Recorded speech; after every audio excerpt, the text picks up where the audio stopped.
Quest presents an unabridged recording of Murder on Oxford Lane by Tony Bassett, narrated by Colin Mace. Chapter 1. It had been no surprise to Harry Bowers to learn that someone was sleeping with his wife. He had known about it for several weeks. He even knew who the man was. But it had come as a great shock to discover that the shameless creep had been bold enough to pay occasional visits to his wife at their family home.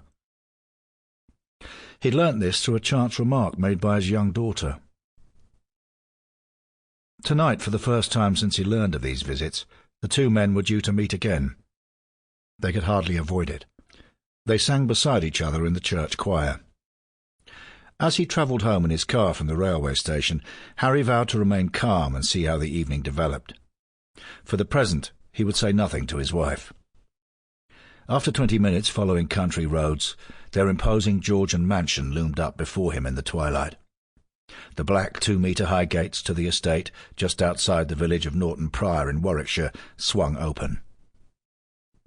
He put his white Audi into gear and the car swept up the driveway, past the tennis court and the pink rhododendron bushes.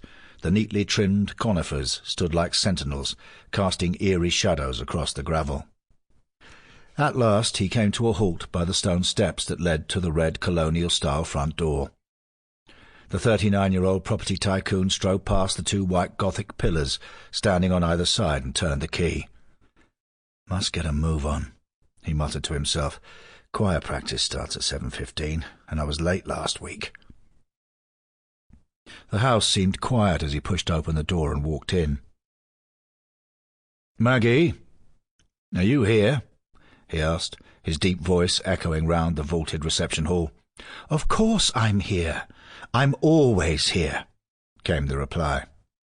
Margaret Bowers strolled from the kitchen, looking as stern as a sultan's mother.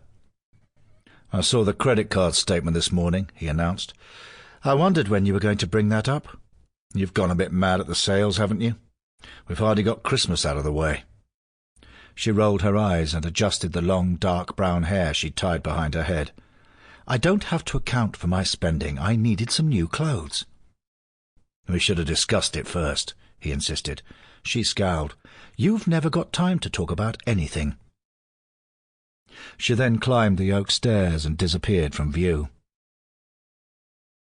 Harry hurriedly cooked himself a microwave meal.